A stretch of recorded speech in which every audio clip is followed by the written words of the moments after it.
Des mamans en sont sûres. Un médicament a empoisonné leurs enfants. La dépakine, un médicament efficace pour traiter l'épilepsie, mais dangereux pour le fœtus. Si j'avais su que pour mes enfants ça allait être néfaste, jamais j'aurais pris ce médicament. Malformation, troubles du développement, autisme. Aujourd'hui, ces mamans accusent pourquoi personne ne leur a rien dit. C'est ça le scandale, c'est qu'on n'a pas laissé la possibilité aux femmes de choisir si oui ou non, avec près de 30% de chances d'avoir un enfant handicapé, on souhaitait avoir un enfant ou pas. Ces risques sont pourtant connus depuis les années 80, mais 20 ans plus tard, lorsque ces femmes sont enceintes, aucune trace dans les notices destinées au grand public. On dit de consulter le médecin. Donc et le médecin, est-ce qu'il est censé être au courant, lui? Oui, puisqu'il est marqué sur les notices scientifiques. On fait confiance à nos médecins, à nos neurologues. C'est à eux à nous faire passer aussi l'information. Donc, s'ils ne le font pas, qui le fera? Alors, qui est responsable? Aujourd'hui, des procès sont en cours en France et en Belgique.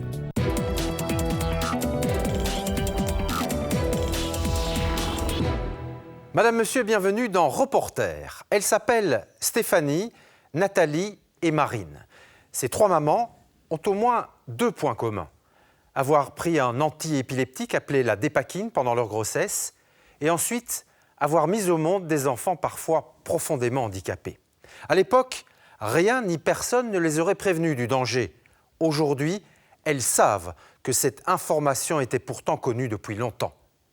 On a empoisonné nos enfants. C'est une enquête bouleversante d'Alain Dils avec Philippe Gaudin, Marc Malinus et Catherine Burton. Hop, on arrête. Là, on va aller manger, ma puce. C'est l'histoire de Charlotte. Elle est née il y a 10 ans avec de graves malformations. La fatalité? Rien n'est moins sûr. Stéphanie, sa maman, est épileptique. Elle est persuadée que les handicaps de sa fille sont directement liés aux médicaments qu'elle prend pour se soigner. Des fois, on s'en veut d'avoir pris ce médicament-là, mais bon. On n'avait pas le choix et on ne savait pas de toute façon. Et pourtant, juste après, on vous a parlé de ce fameux syndrome du valproate de sodium. On nous en a parlé, oui, mais il était trop tard. Quand on l'a su, c'est quand on a vu que notre fille en était atteinte. Charlotte naît le 22 octobre 2002. Très vite, la joie de ses parents se transforme en cauchemar. La petite fille n'a pas d'avant-bras, elle est aveugle car elle a les yeux mal formés et la triste liste ne fait que s'allonger. Tous les jours qui passaient, au fur et à mesure des examens, on nous apprenait toujours des mauvaises nouvelles. Il y a un problème au cœur, il y a un problème d'audition. Tous les jours, c'était une mauvaise nouvelle. À la limite, quand la pédiatre venait me voir en chambre, puisque Charlotte était en néonate, j'avais presque envie de lui demander qu'est-ce qui ne va pas. C'était pas comment va la petite, c'était qu'est-ce qui ne va pas qu'on demandait à la limite. Vous avez les jambes coupées, quoi. Hein. On survit, on se dit, voilà, il faut assumer, il faut prendre ses responsabilités. Donc, voilà, depuis, on se bat. Juste après la naissance, un généticien va diagnostiquer chez Charlotte une intoxication au valproate. Le valproate, c'est la molécule active de la dépakine, le médicament que prend Stéphanie pour traiter son épilepsie depuis l'âge de 14 ans. À haute dose, 2 grammes par jour. Or jusque-là, la maman affirme que personne ne l'a mise en garde contre les dangers pour le bébé. Avant d'arrêter de prendre une contraception, je suis allée voir mon médecin traitant de l'époque. Je lui ai clairement posé la question, puisque à ce moment-là, la notice disait qu'en cas de souhait de grossesse, il fallait en parler à son médecin. Je suis allée voir mon médecin, il m'a dit pas de souci, félicitations, prends de l'acide folique et des vitamines. C'est tout ce qu'il m'a dit. En 2002, la notice du médicament préconise en effet, en cas de grossesse, de ne surtout pas interrompre le traitement et de consulter son médecin. Rien d'autre. Très vite, les parents de Charlotte vont pourtant découvrir que plusieurs études avaient démontré les effets tératogènes, c'est-à-dire nocifs pour le fœtus, depuis de nombreuses années. Après la naissance de Charlotte, on s'est renseigné sur le syndrome et on est directement tombé sur des articles parus dans les années 80, début des années 80, Alors, ils se demandent pourquoi, 20 ans plus tard, personne, disent-ils, ne leur parle de ces risques. Ni le médecin traitant, ni le gynécologue, ni le neurologue. Lorsque Stéphanie tombe enceinte, le compendium médical qui reprend les notices scientifiques à destination des médecins est d'ailleurs beaucoup plus explicite que la notice destinée au grand public. Il convient d'administrer la dose journalière minimale, efficace et de la répartir en plusieurs prises.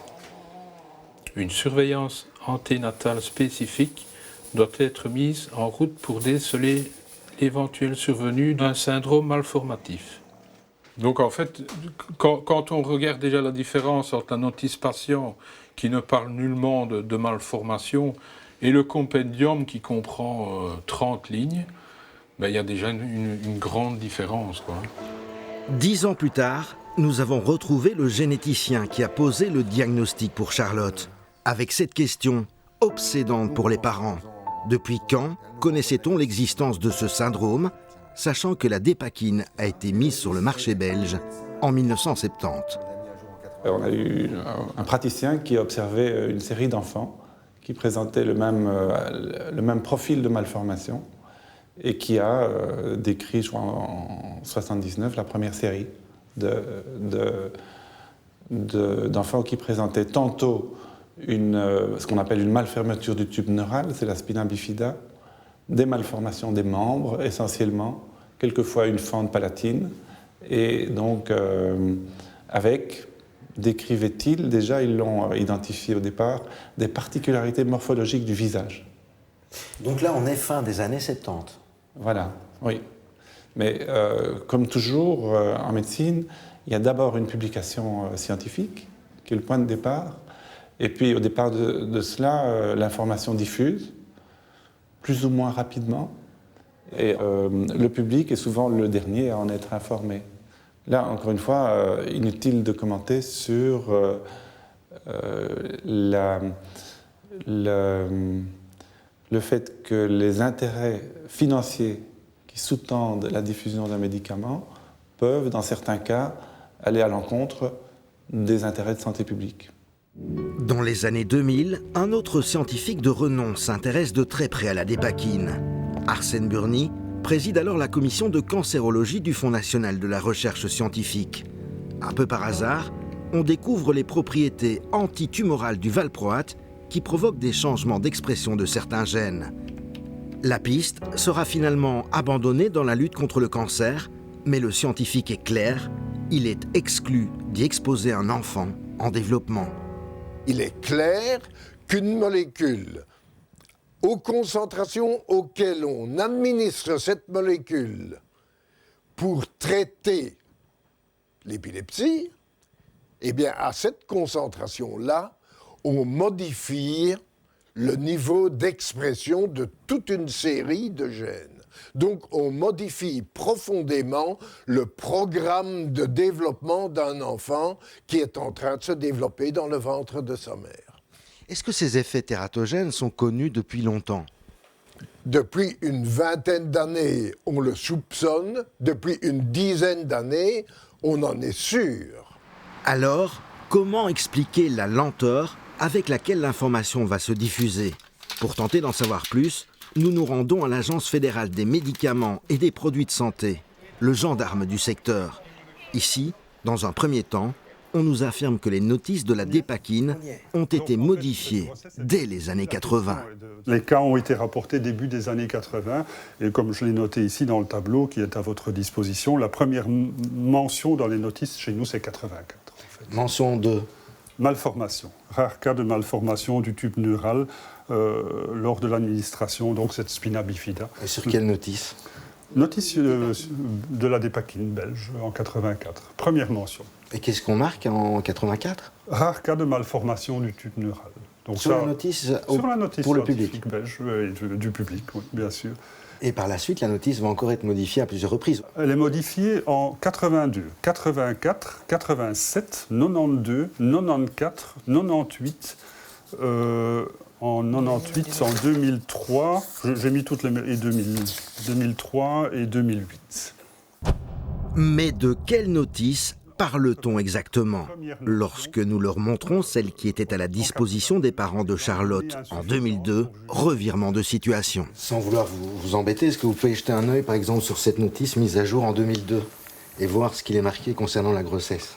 Cette notice est une notice belge? C'est une notice belge, oui, mise à jour en 2002. Oui, quand je vous parle de notice, et moi je crois qu'il faut le dire, de notice scientifique. Hein, donc tout ce que j'ai dit ici, c'est la notice scientifique. Ça, c'est la notice pour le public. Donc, oui, mais je vous ai bien demandé si on parlait de la notice pour le public. Non, ici j'ai parlé de la notice scientifique. Donc en fait, tous les renseignements qui doivent être connus par le médecin, qui lui permettent d'avoir une conduite la plus appropriée. Et le public ne doit pas être informé de... Parce que là, on est en 2002, je ne vois nulle part trace de possibles malformations sur la notice. Hein. Ne doit pas être interrompu. Consultez votre médecin. L'expérience actuelle qu'il n'y a pas d'inconvénient pour une mère. Ah oui, là on parle d'allaiter son bébé. On dit de consulter le médecin. Mais que faire si le médecin n'informe pas sa patiente? Comment être sûr d'ailleurs qu'il dispose bel et bien des dernières informations sur chaque médicament? Dans mon cabinet, moi je vérifie les notices. Évidemment, nous avons les folias, vous pouvez aller voir dans les folias pharmacotherapeutica s'il y a de l'information. Mais vous êtes censé quand même un peu aller voir les publications internationales à ce stade-ci, et certainement dans l'année 2001. Si vous ne faites pas ça, vous vous coupez quand même de beaucoup d'informations, sachant, et c'est vrai, on peut le reconnaître, que les notices arrivent en retard par rapport aux faits. Le pauvre médecin qui court de 5 heures du matin à minuit, qui va d'une grippe à un mal d'estomac, une gastro-entérite, un accident de la route, etc. Que voulez-vous qu'il lise tous les jours les milliers d'articles scientifiques qui se publient de par le monde? C'est totalement impossible. Des médecins qui n'auraient pas toujours le temps de s'informer et qui pourtant sont censés renseigner correctement leurs patients. Pour les parents de Charlotte, en tout cas, les choses sont claires. Jamais ils n'auraient pris le risque d'avoir un enfant polyhandicapé si quelqu'un les avait avertis. Le patient est tributaire du bon savoir ou du bon vouloir du médecin.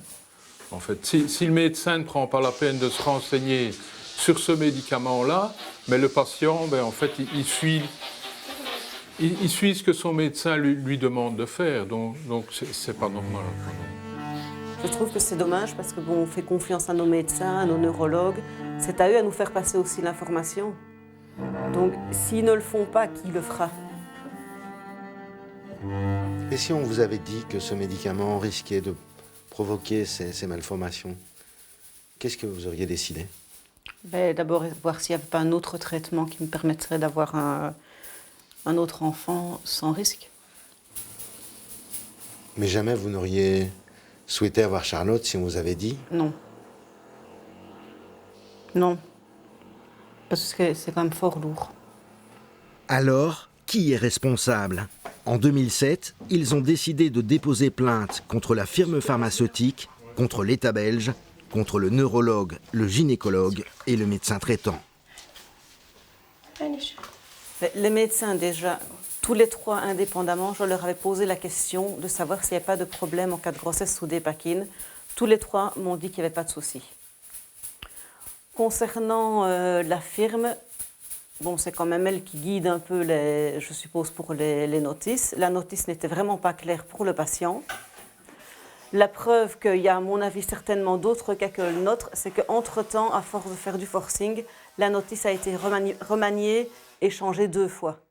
Car après la naissance de leur petite fille, ses parents vont multiplier les courriers avec les autorités de la santé. Celles-ci vont reconnaître que la notice destinée au public est incomplète et la faire modifier en 2003.